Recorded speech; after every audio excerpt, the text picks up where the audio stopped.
Mick Breyer, costumo comparar teu caso com o processo de Kafka, né?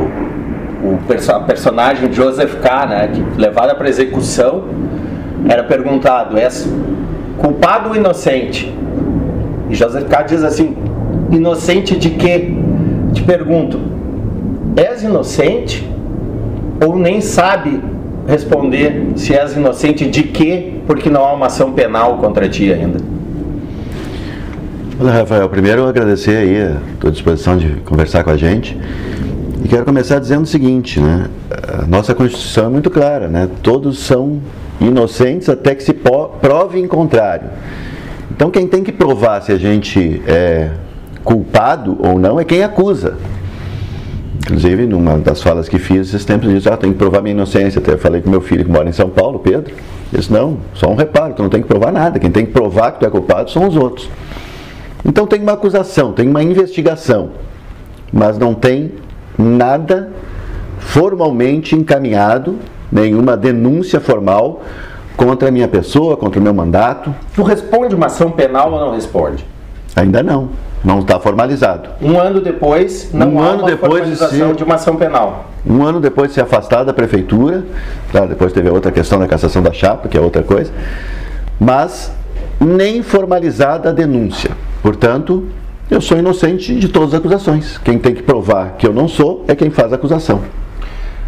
Bic, o MP ele aponta um desvio de 3 milhões nos contratos da limpeza urbana, né? E fala que receberias uma propina de 40 mil num período de 3 anos. Terias recebido R$1 milhão em propina. Falam nos contratos de sobrepreço de 30%, superfaturamento de 15%, o que seria 50% quase dos contratos, eles seriam fraudados, né? Eu costumo dizer que é uma denúncia que, ou se o Ministério Público não prova, é para sair no Zorra Total, e se prova, é para sair no Fantástico, como o prefeito mais corrupto do Brasil, 50% de propina.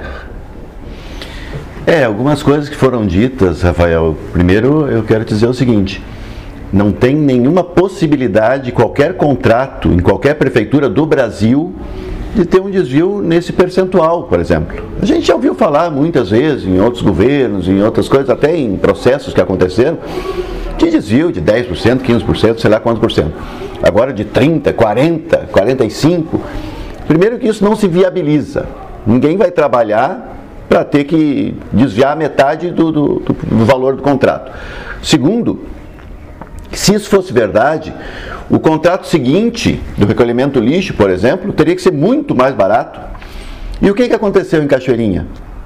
Para nossa surpresa, dia 30 de setembro, eles pediram para a empresa que coletava o lixo, as duas empresas, não recolherem mais. Isso também é uma aberração aqui no Brasil, né? Inclusive, num dos debates, o Lula falou sobre isso, que em países, outros países, há investigação e a empresa segue trabalhando. Não inviabiliza o trabalho da empresa, os empregos, o serviço, enfim. Porque isso no dia 30 de setembro de 2021, quando houve o afastamento, foi determinado também a suspensão do contrato onde era feita a limpeza... E o recolhimento do lixo. E o recolhimento do lixo de Cachoeirinha. Dia 30 de setembro. Que ficou 15 dias sem recolhimento, a cidade virada num lixo e dizendo do superfaturamento, de desvio e tal. Depois de um tempo, 15 dias talvez, um pouco mais, fizeram o quê? Um novo contrato emergencial, que diziam, dia 30, que era uma aberração, né, que eu não podia jamais ter feito. Claro que a gente quer fazer a licitação e tem um departamento para isso, secretaria responsável por isso. Mas se a licitação demora, um serviço essencial como este, no meu governo, não ficou um dia sem recolhimento, porque nós sabíamos o quanto era importante cuidar da cidade. Mas daí o contrato emergencial que fizeram depois conseguiu ser mais caro do que aquele que nós tínhamos, porque aí diziam, vou falar em valores aqui que não os exatos, mas se nós estávamos pagando R$1 milhão por mês para recolher o lixo, O contrato seguinte dizia, estão pagando só 900 mil para recolher o lixo. Só que daí o aluguel dos containers foi separado e o destino final foi separado, porque nós pagávamos juntos no contrato só. Não tem um aterro sanitário, é preciso transportar o lixo. Vai lá para São Leopoldo. Então, o contrato que fizeram, emergencialmente, tinha mais 2 contratos. Repito, o aluguel dos containers, que estava no contrato nosso inicial, e mais o destino final que tinha que pagar em separado. Então saiu mais caro. Ora, se estava superfaturado, se tinha desvio, se tinha isso, tinha aquilo, tinha que ser muito mais barato, e não foi. Então a gente não faz milagre, e muitas vezes uma ação como essa me parece um pouco irresponsável do ponto de vista do cuidado para com a cidade, que não é de responsabilidade do órgão fiscalizador, que a gente tem que respeitar, e para a democracia é fundamental. Agora, não pode atropelar o processo, não pode usar de abuso de autoridade, como a gente viu em vários momentos. Se tu me permites, aqui eu vou te falar desse... Eu gosto de citar sempre 2 casos que não estão mais conosco. Um foi o Ibsen Pinheiro, foi acusado lá em 93, né, pela questão dos anões do orçamento, foi cassado em 94, e na história dele, na biografia dele, ele disse que um dia depois da cassação, ele estava com a navalha na mão para fazer a barba, olhou no espelho e disse, tu não vai desistir da vida, porque a pessoa pensa também, né, em desistir de tudo. Não, tu vai dar a volta por cima, tu vai voltar, e a tua vida, a tua reinserção na política vai ser a resposta para aqueles que te derrubaram. O Ibsen Pinheiro dizendo isso. Tanto que voltou a ser vereador, deputado estadual. No caso do Ibsen, ele foi aquela coisa, erraram por um zero, né? Erraram por um zero. 20 mil por 20 milhões, né? 20 mil para 20 milhões. Então foi, primeiro, acusado de tudo, capa de revista, né? Capa da Veja, dizia até tu, Ibsen, na época. E o outro caso que eu gosto de citar é do reitor aqui de Santa Catarina, Cancellier, agora em 2017. Uma ação da Polícia Federal, então, diziam, para dizer milhões é fácil, né? Desviou 80 milhões da universidade, dos cursos de EAD, e ele não sabia o que estava acontecendo, ele foi preso, né? Deixaram ele nu, revistaram ele, depois foi solto. Só que é o seguinte, Rafael, proibiram ele de entrar na universidade, é só o que ele sabia fazer. Há 50 anos ele entrava na universidade, era o caminho dele, a vida dele. E o que aconteceu com ele? Alguns dias depois ele vai lá no 6º andar do shopping Beira-Mar e se mata, se suicida, porque a vida dele perdeu sentido, ele não tinha mais vida. Então esses 2 casos, para mim, eles são emblemáticos, porque dizem o seguinte, é fácil falar em milhões. Olha, eu desviei 3 milhões, onde é que está? Onde é que comprou? Cadê a fita? Cadê o vídeo? Cadê a foto? Cadê a comprovação? Onde é que estão essas coisas? Se me afastaram faz quase 1 ano e não provaram nada, não mostraram nada. Tudo que eu tenho está comprovado, está na minha declaração de imposto, tudo que eu tenho, meu imóvel está financiado. Então, onde é que estão as coisas? Eu vou entrar nessa questão, mas só para quem está nos assistindo também, o caso do reitor... apontava um desvio de 80 milhões, que seria o orçamento total dos cursos, em vários período de 4 anos, e ele era reitor há 16 meses. É um dos maiores absurdos, eu acho, que já aconteceram no sistema judiciário brasileiro. Uma delegada da Polícia Federal ligada à Lava Jato, inclusive, que até hoje isso não mesmo. Respondeu por isso. E foi preso por interferir na investigação. Olha, o reitor da universidade, interferir no quê? Ele nem sabia direito o que estava acontecendo sobre isso. Depois, claro, ficou sabendo, né, no período que estava na cadeia. Mick, o que é o Fundo Mick Breyer de Investimentos? O Ministério Público aponta mensagens captadas entre a então primeira-dama, Vanessa Moraes, e o secretário da Fazenda, o Elvis Vacarengue, tratando sobre isso, o Fundo de Investimentos Mick Breyer. Rafael, pegar o celular, se pegar o celular de qualquer um de nós, das pessoas que estão nos acompanhando aqui, daqui a pouco lá, numa conversa com um amigo, com um parceiro, com um irmão, com alguém, vai ter um trocadilho, vai ter uma brincadeira, vai ter Não existe fundo Mick Breyer de investimento. Existia uma conversa da minha esposa, a Vanessa, com um grande amigo, que foi meu secretário, que eu não posso falar com ele, né, desde 30 de setembro, que é outra aberração. O Ministério Público me proíbe de falar com algumas pessoas do Judiciário e de entrar na Prefeitura, investigam, fazem tudo e não revogam isso. Você não pode falar com o Elvis, então? Com o Elvis, com o José Luiz. Há mais de 1 ano. Há quase 1 ano, né? 30 de setembro vai fechar 1 ano. E ali, sei lá o que eles estavam conversando. Era um amigo de frequentar a casa. Amigo de frequentar a casa. Né? Tanto que o Elvis é meu amigo do tempo do grupo de jovens. A gente tocava Belchior junto nas noites aí da Cachoeirinha, junto com o Jimmy e outros amigos. E não sei o que eles estavam, não sei se vendendo carro, estavam fazendo alguma transação ali, de venda de carro, alguma coisa que eu não confesso que desconheço. E a Vanessa usou uma expressão, a fundo Mickey Brand Investimento, talvez um pouco do meu salário estava indo para aquele negócio ali. E fez essa brincadeira. Aí o Ministério Público pinça isso e diz, estão fazendo um investimento pesado. Não tem nada disso, foi uma brincadeira. O Ministério Público ele aponta assim, eu abro aspas, um lucro estupendo da SKM, que era a empresa responsável pela limpeza urbana, e fala de uma, aí, aspas novamente, intensa circulação de dinheiro feita por ti, né, em negociações de imóveis, veículos, um estúdio, móveis. Eles chegam a citar o quanto tu pagou por uma geladeira. Rafael, vou repetir, tudo que eu tenho está comprovado, ou está financiado. Por exemplo, o imóvel que nós estamos, casa que nós morávamos, entrou de parcela de entrada e financiamos mais 25 anos no banco. Portanto, está comprovado. O que outras coisas compramos, geladeira, seja o que for, tem o carnê, tem a prestação, está tudo comprovado, bem tranquilo. Então, o lucro da empresa que fazia varrição e capina na cidade, bom, tinha 120 trabalhadores aqui, a cidade estava de fato limpa, cuidada. Diferente de quando eu peguei em 2017, que a empresa que tinha anteriormente não fazia o serviço direito, não estava recebendo já no governo passado, depois alegaram que eu sufoquei a empresa. Apontamentos é que teria, aspas novamente, estrangulado a empresa para que ela ou quebrasse ou não prestasse mais o serviço, para que a SKM, que seria uma empresa com a qual terias essa relação, assumisse o serviço. Mas aí é interessante, né? Eu creio, Rafael, que para mim está claro o seguinte, o Ministério Público, que faz um papel importante de investigação, ele foi municiado pela oposição, por algumas pessoas que não gostaram das medidas que nós tomamos no governo, e partiram de uma conclusão: o prefeito é bandido. Essa conclusão já estava pronta. Então tudo que eles ouviram ao longo do processo foi para chegar nisso. Não mudaram nada. Agora, dizer isso, por exemplo, é ignorar que esta empresa que estava, quando eu cheguei, já não estava recebendo do governo passado. Durante a campanha de 2016, eu lembro que a cidade estava virada em mato, em lixo, e a empresa disse, nós não vamos fazer o serviço porque não estamos recebendo. Quando eu assumi em 1º de janeiro de 2017, quase 80% ia para a folha de pagamento, lembra disso? 77,8% só para a folha de pagamento. Como é que eu vou pagar o serviço prestado? Não tinha como, eu tinha que pagar a folha. E o restante eu ia negociando, né? Ia deixando, vamos fazendo o serviço. Bom, a empresa daí, depois de alguns meses, disse, não queremos mais Cachoeirinha, nós vamos embora. Não fui eu que sufoquei, ela já vinha sufocada e já não estava prestando serviço a contento.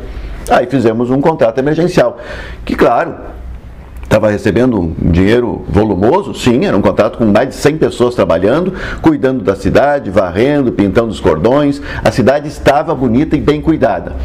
Bom, se bota em vez de 120 pessoas, 20 pessoas só, 30 pessoas só trabalhando, é claro que vai ter um outro custo. Então, essas comparações precisam ser feitas. Mickey, falaste ali de ter a tua casa financiada e tudo. Já compraste imóveis em dinheiro vivo? Pois é, né, Rafael? É interessante isso, porque para acusar a pessoa é fácil, né? No meu caso, dizer que eu tenho isso, tenho aquilo, tenho aquilo outro. É só pegar e ver como é que foi comprado, né, o automóvel ou o imóvel. Neste caso, vou repetir, nós demos a entrada da casa com a nossa casa antiga e financiamos em 25 ou 26, muitos anos, mais de 2 décadas pagando mensalmente. Eu nunca comprei imóvel com dinheiro vivo. Parece que isso é comum em outros lugares, né? A pessoa chegar com bala de dinheiro. Eu nunca saí com bala de dinheiro para lado nenhum. O Ministério Público, ele aponta uma relação, aspas, relação promíscua tua com o Jorge Abdo, dono da SKM. Eles relatam 29 encontros entre 2019 e 2021 e dizem que tu receberia a propina, essa de 40 mil reais, na tua própria casa. Mas aí, por que não mostram isso, né? Por que não provaram isso? Por que não identificam isso? Quando foi, como foi? De fato, o Jorge Abdo, eu conheci ele ainda quando estava lá na Assembleia Legislativa. Ele trabalhava em Gravataí com, se não me engano, merenda escolar, alguma coisa nas escolas. Foi me apresentado como empresário, que estava investindo no Estado, e de fato comecei a conversar com o Jorge, conheci o Jorge. Depois ele veio com essa empresa para cá, fez um excelente trabalho, e nós de fato conversamos muitas vezes, inclusive algumas vezes no próprio gabinete. Tu lembras que eu atendia as pessoas ali no gabinete da gente, das 7h30 da manhã das quartas-feiras, até a hora que tivesse pessoas ali, em torno do meio-dia, meio-dia e 30. E algumas vezes, inclusive, neste momento, não só o Jorge, outros empreendedores, outros prestadores de serviços passavam por ali para ter uma avaliação do prefeito, como é que estava o serviço, o que estava acontecendo. Então, de fato, conversamos muitas vezes, até porque ele vinha de Curitiba, do Paraná, e ficava sozinho aqui na região, morando em Gravataí, e nos encontramos muitas vezes, mas não tem nenhuma relação com o seu serviço aqui na cidade. Acreditas que possa ter ocorrido irregularidades, dizer a palavra correta, corrupção, em algumas dessa relação de algum outra pessoa ligada à prefeitura com essa empresa? O Ministério Público ele transcreve mensagens, por exemplo, entre um engenheiro da prefeitura e o Jorge, dono da SKM, falando, eles apontam como supostos códigos, diz assim, gasolina, rancho. Numa delas fala assim, faltam 200 litros de gasolina.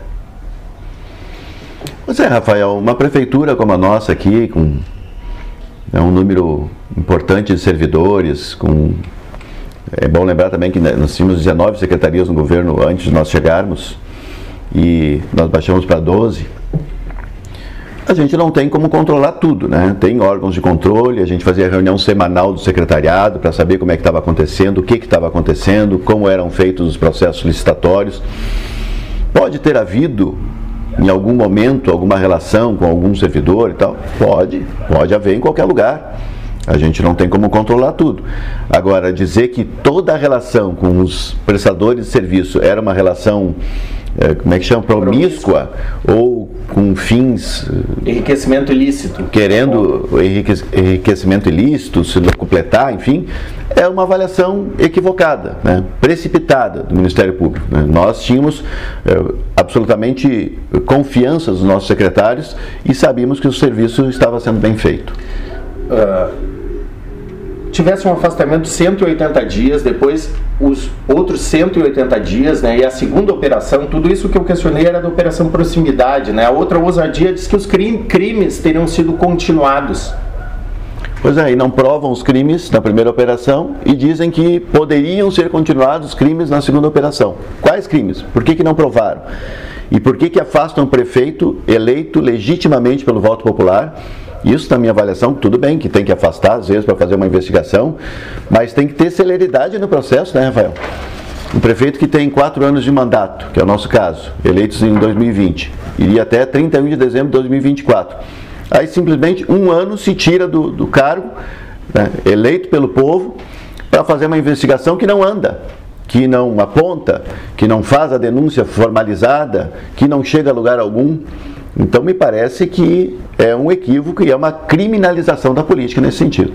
O Ministério Público foi responsável na forma como conduziu essa investigação ou, inclusive, publicizou essa investigação, já que houve, ao menos na minha leitura, parece um deboche com a tua figura, tratando assim, o procurador-geral disse que tu tinhas um jeito de padre, que nunca imaginava que tu pudesse ter feito isso, se falou dos vinhos que tu tinha na tua adega.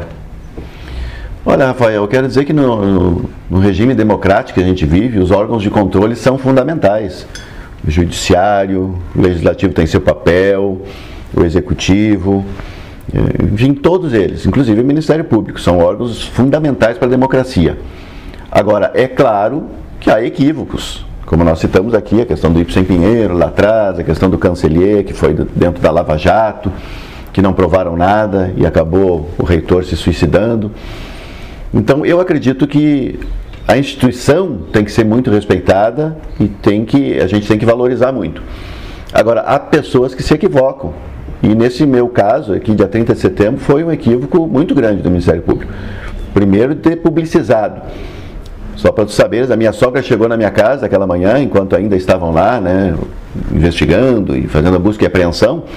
Ela já sabia que eu estava afastado e eu não sabia ainda. Eu fui saber no final do processo, quando leram ali para mim que eu não podia ir na prefeitura. Aí eu fiquei sabendo. Mas já tinha sido noticiado.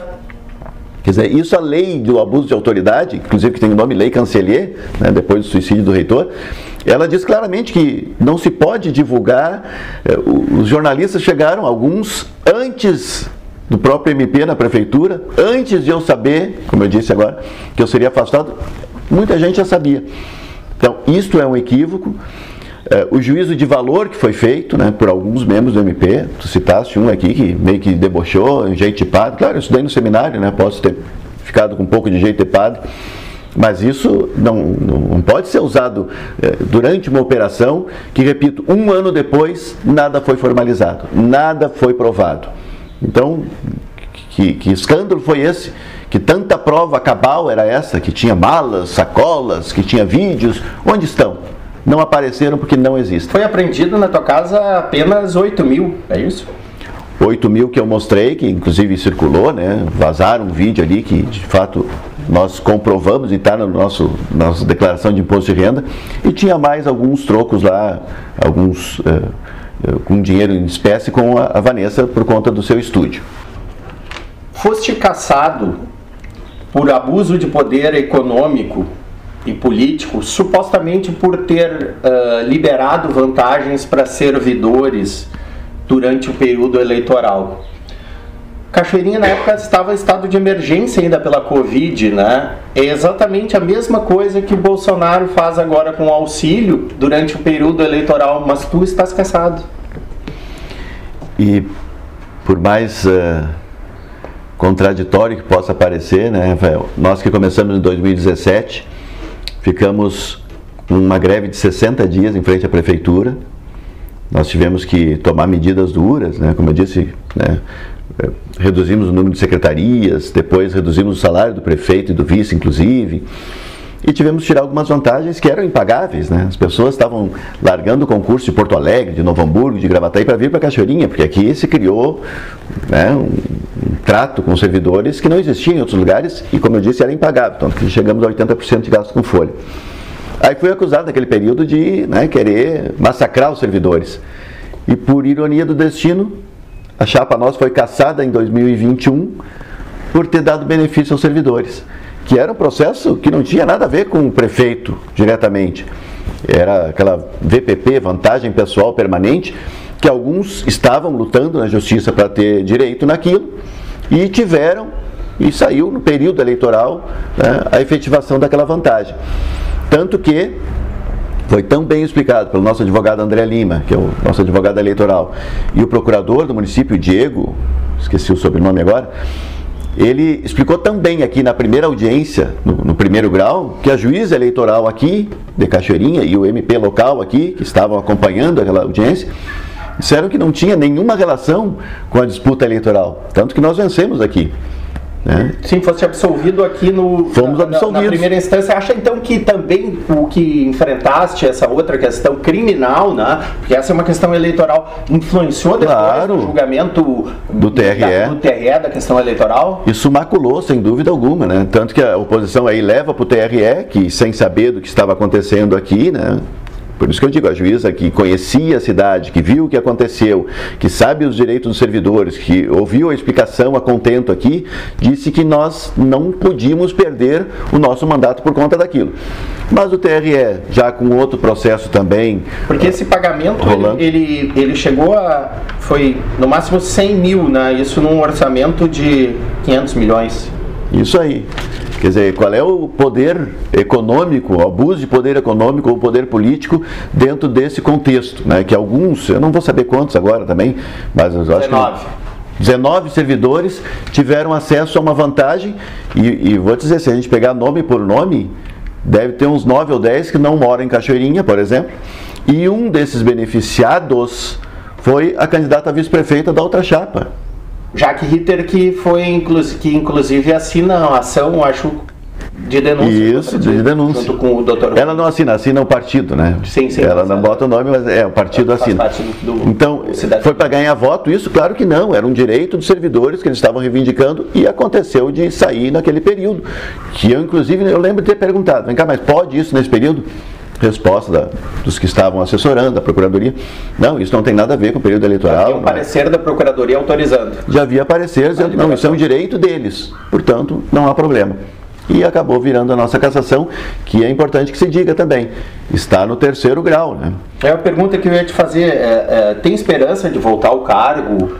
Que fase está o teu recurso? Nós pedimos aquilo que se chama de efeito suspensivo. O doutor André Lima encaminhou no dia seguinte, foi dia 20 de abril, a cassação aqui no Estado, encaminhou na semana, né, não sei quantos dias depois, para o TSE. O TSE tem que dizer se concede ou não o tal do efeito suspensivo. Aí suspende a decisão do Tribunal Estadual para que possa se julgar o mérito a posteriori. Mas daí segue a chapa que venceu a eleição, né, que devia estar no comando da Prefeitura.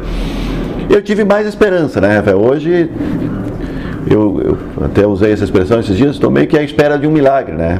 Até porque é um filme interessante também que tem, vou dar um spoiler aqui, um cidadão lá que está preso, que vai ser condenado e tudo leva a crer que ele era o culpado.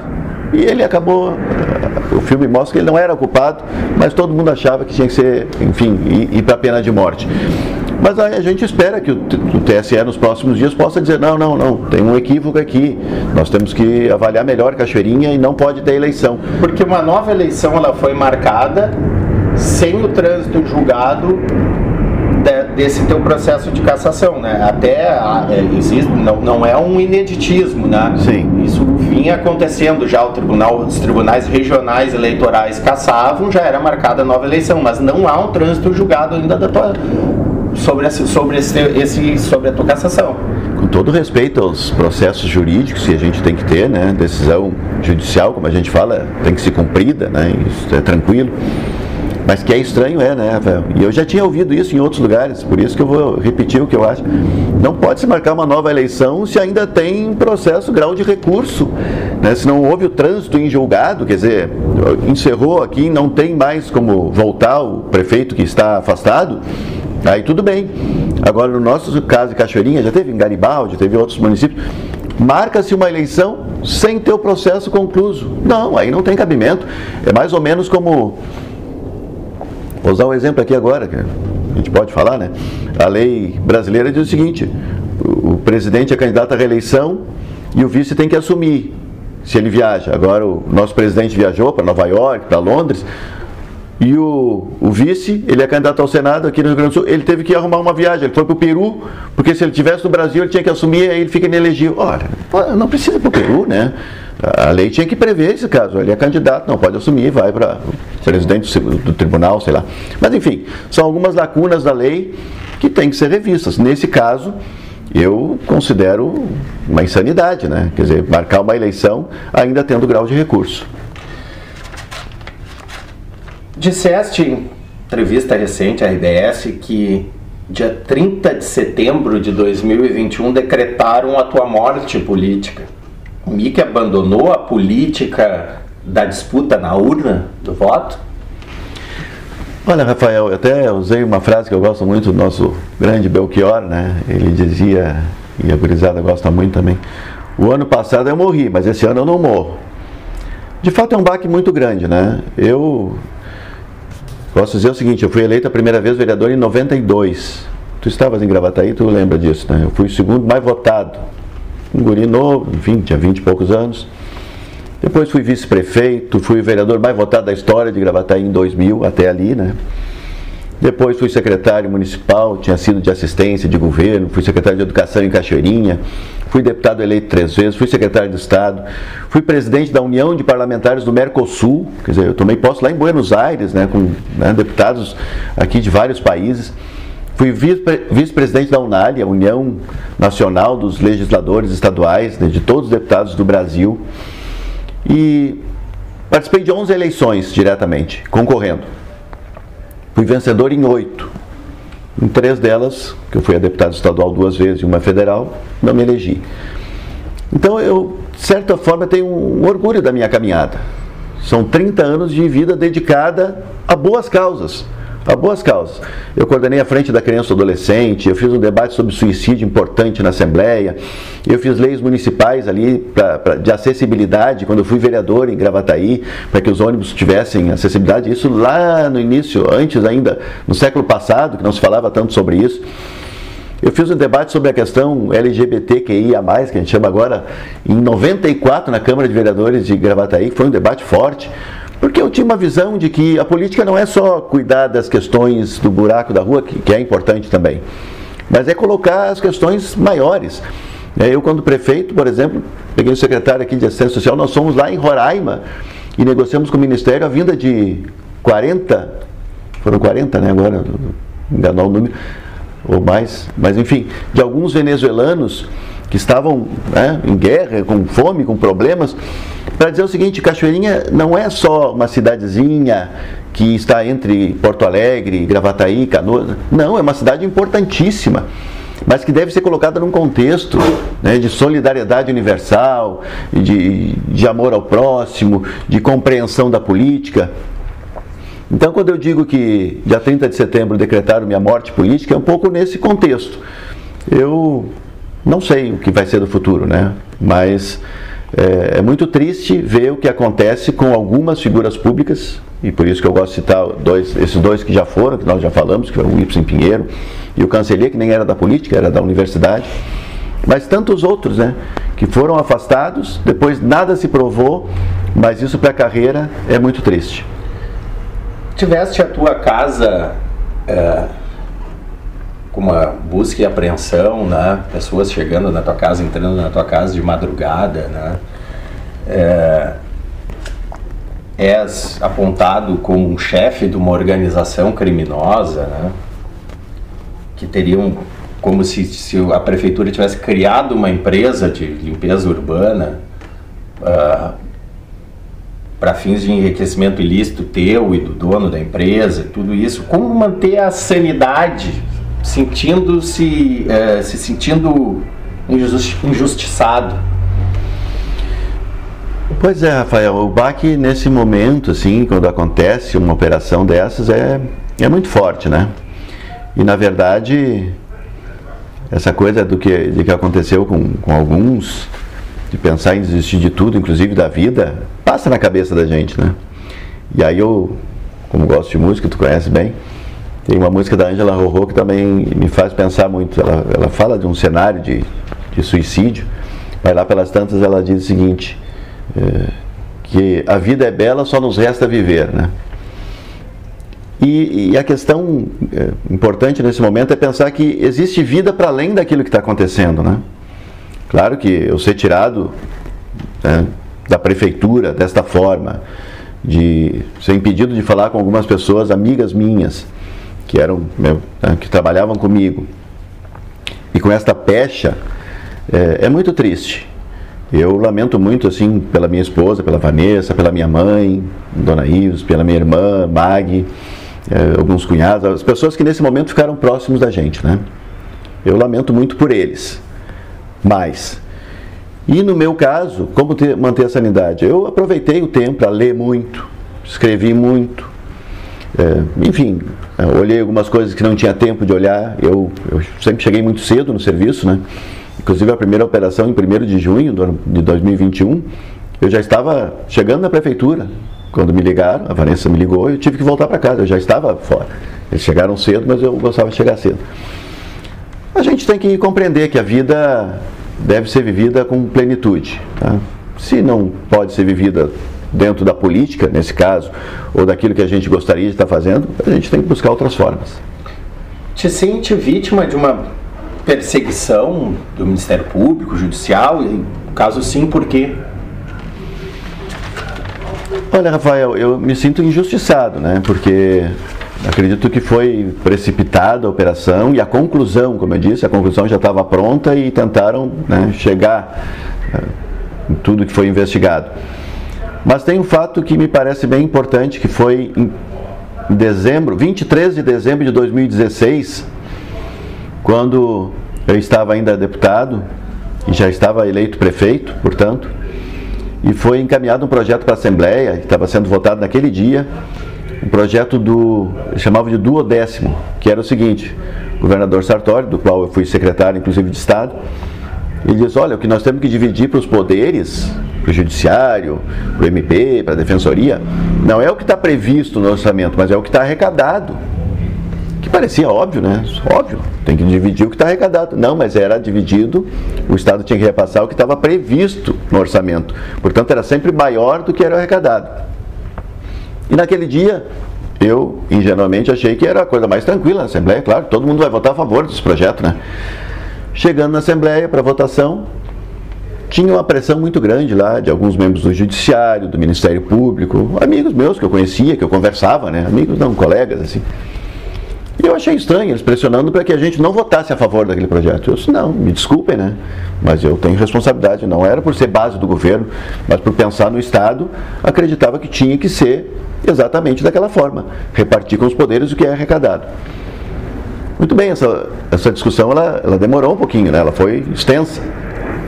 Mas eu estou em minha cadeira de deputado e recebo um SMS de um magistrado, uma comarca do interior do estado, eu não vou lembrar nem o nome, e ele dizia mais ou menos assim, que eu tinha que repensar o voto, porque eu estava prefeito, poderia precisar da justiça. Eu me senti aquilo ali que tinha um tom de ameaça. Exatamente naquele momento eu pedi a palavra ao presidente da Assembleia e fui para a tribuna. Esse discurso está por aí, eu posso te repassar. Eu ontem estava revendo. E eu fui para a tribuna e denunciei que eu estava me sentindo ameaçado pelo Judiciário por dizer que eu estava votando a favor do duodécimo.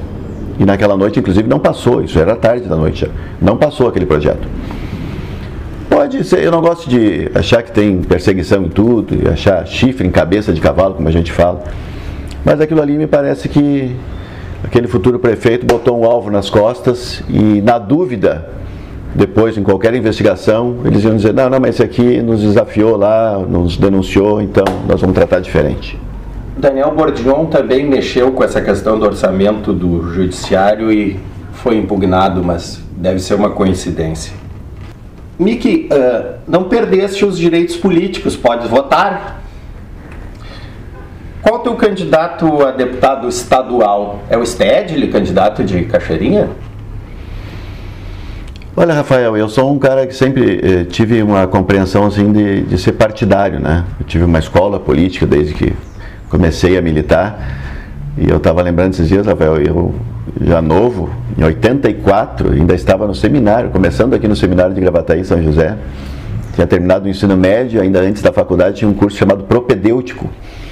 E eu pedi licença para o padre, o assistente, para ir no dentista. Eu fui no dentista, mas depois do dentista eu passei no comício das diretas já em Porto Alegre, para ouvir os discursos lá, para participar daquele momento, porque eu achava que era importante para o país, né? Então eu tinha 18 anos, e antes disso eu já acompanhava um pouco. Então eu acompanho política há muito tempo, e tive essa escola política de ser um pouco assim partidário. Então ainda participo do Partido Socialista Brasileiro e escolho meus candidatos conforme a decisão partidária. E terei meus candidatos e gostaria de não revelar nesse momento. Nem a federal também? Federal eu vou votar no Dalciso Oliveira, que hoje é deputado estadual, é um amigo, que é aqui do Vale do Paranhana, já foi vice-prefeito e trabalha muito com a lógica do empreendedorismo, né, de geração de emprego, e tem uma visão bem importante sobre isso. Então eu vou votar no 40-40, que era o número do Beto Albuquerque, inclusive. Tem um candidato ao Senado? É a Tami, candidata do PSB. A governadora? É o nosso amigo Vicente Bogo. A presidente da República? O PSB faz parte da chapa do Luiz Inácio Lula da Silva, o Geraldo Alckmin é do PSB, e eu creio que mais do que ser anti ou a favor, eu tive problemas com o PT depois da saída, lá em 2005, a gente teve momentos de tensão, mas hoje o que está em jogo é o futuro do Brasil, né? O Brasil não merece o que está aí, né? Com todos os problemas que tivemos no passado, eu penso que é hora de olhar para frente, de recuperar o prestígio do nosso país, e eu vou votar naquilo que meu partido definiu, que é votar no Lula e Geraldo Alckmin. Cachoeirinha, a princípio tem essa nova eleição marcada. Tens candidato nessa eleição em Cachoeirinha? Meu candidato nessa eleição em Cachoeirinha é o efeito suspensivo do TSE para voltar à chapa de quem ganhou a eleição em 2020, prefeito Mick Breia. Faz uma avaliação sobre os candidatos hoje, se eles têm condições de governar Cachoeirinha nesse momento de crise política, financeira. Rafael, às vezes quem a gente avalia que não tem tantas condições, depois que se elege, mostra surpresa, mostra um bom trabalho. Eu creio que o que a população definir, se não tiver a decisão do Tribunal Superior Eleitoral, é o que a Cachoeirinha escolheu, né? Então eu respeito a decisão da democracia. Como é que é a rotina do Mick Breyer hoje? Bom, eu quando fui afastado da prefeitura, agora com a impugnação da chapa, eu tive que repensar a vida, né? Então eu sou funcionário do Estado, eu sou um servidor concursado do Estado do Rio Grande do Sul e do município de Gravataí. Eu fui acolhido em 2 escolas, na escola Frei Veloso pelo diretor Christian e na escola Paulo Freire, municipal de Gravataí, pelo diretor Lauro. E fiquei trabalhando ali no pedagógico, no administrativo, nesses setores aí, porque, né, trabalhei a vida inteira, boa parte da vida como professor. Então eu estou cumprindo a rotina. Agora está no processo de cedência do Estado e do município para a Assembleia, também por conta do apoio do líder da bancada, que é o deputado Dalciso, e a gente está encaminhando isso então para continuar meu trabalho ali. Vou seguir trabalhando, cumprindo minhas funções e dando resposta para aquilo que sou convocado. Essa questão de estares lotado nas escolas, tu estás recebendo o salário normalmente em Gravataí, mas está com o salário bloqueado ainda, né, no Estado, né? Aconteceu algo que eu pensei que não veria também, né? É uma dessas, na minha visão, uma aberração, né? É rasgar a Constituição. Gravataí está pagando, estou recebendo, e o Estado simplesmente, o Banrisul, entendeu que eu tinha que não receber, porque estão bloqueados meus bens. Ora, bloqueio de bens não pode interferir na questão alimentar, é a expressão que se usa, né? Então o salário é para se viver, para se alimentar, para pagar as contas, e simplesmente faz 3 meses desde maio, então eu não estou recebendo do Estado. Eu estou recorrendo ao STJ, olha só, o escritório do Alexandre Vanderlich, que é o nosso escritório que está acompanhando o nosso processo, está recorrendo ao STJ para que eu possa receber o salário de professor de 20 horas do Estado. É um salário de R$3.000. R$3.000, em torno disso. Voltando um pouco à tua rotina, o que mais faz além do trabalho? Tens conseguido fazer coisas que não fazia quando era prefeito? Eu sempre gostei de ler muito, né, Rafael? Sempre mesmo como prefeito, sempre estava ao meu lado alguma obra de literatura, ou da política, ou às vezes algum romance mesmo. Indica alguma coisa. Eu tenho lido muita biografia. Eu li a biografia, por exemplo, do José Alencar, que é escrita pelo Burnier, né, o repórter da Rede Globo. Eu li a biografia mas um pouco a história do japonês da Federal, né, que é muito interessante. Li a biografia do Záquia, que também é meu amigo, eu não citei antes, mas também teve um processo complicado, acabou sendo preso por uns dias, e ele escreve sobre isso, que não teve nenhum processo. O Záquia escreveu uma obra sobre isso, e hoje trabalha ali na EGR, retomou, e esse é um caso que eu encontrei num evento. Eu perguntei, e aí, Záquia, vai voltar a concorrer? E ele disse, não, concorrer jamais. Fazer política, né, para quem gosta, e a política é maravilhosa, né, porque resolve os problemas das pessoas, pode potencializar o bem que a gente procura fazer. E o Záquia me disse isso, não, eu concorrer, não, porque vai voltar tudo, minha família não merece isso, enfim. Então eu procurei ler muita biografia e estou lendo agora, escrita pelo Fernando Moraes, a biografia do Lula, inclusive, né, que fala dos eventos mais recentes do que ele viveu também no seu passado. Já falaste no Belchior antes, essa seria a música que tu tocaria para traduzir o teu momento, ou tem alguma outra canção que tu... Sabes que no momento... Pergunto porque tu sempre tocou violão, né? Sim. Esta do Belchior para mim é muito simbólica, mas tem uma que o Cazuza escreveu também, que na verdade era uma relação, né, amorosa, mas que nessa questão de pensar em desistir da vida, como às vezes acontece com muita gente, eu acho que vale a pena dizer para a vida, que é aquela que diz o seguinte: às vezes te odeio por quase um segundo, depois te amo mais.